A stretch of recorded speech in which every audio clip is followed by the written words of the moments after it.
Hello good morning అందరికీ. ప్రతిరోజులాగా పొద్దున్నే 5 గంటలకు లేచి ఇల్లంతా శుభ్రం చేసి స్నానం చేసుకొని వచ్చి దేవుడికి దండం పెట్టుకుంటున్నాను.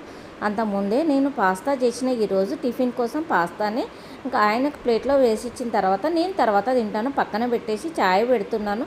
అంతకుముందే కాఫీ డికాషన్ పెట్టిన తాటి బెల్లం వేసి ఆయనకు కాఫీనే తాగాలనిపించిందని ఇంకా చాయ్ మసలేలోపు పాస్తా చూపిస్తున్నాను. రెడీ అయిపోయింది టిఫిన్ కోసం అని. రైస్ కుక్కర్లో బియ్యం కూడా వేసిన.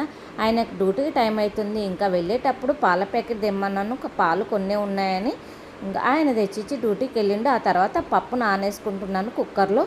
ఈరోజు గంగవాయిల కూర మామిడికాయ పప్పు చేద్దామని. ఆ తర్వాత పాలు కాగబెట్టిన స్టవ్ మీద ఇక్కడ చూపిస్తున్నాను. పచ్చిమిర్చి గంగవాయిల కూర మామిడికాయ చాలా బాగుంటుందండి టేస్ట్. ఇప్పుడు సగం పనులు అయిపోయాక ఇంకా చాయ్ వేడి చేసుకొని తాగుతున్నాను. వెనక డోర్ నుండి చల్లగా గాలి వస్తుందని బంద్ చేసి వచ్చిన.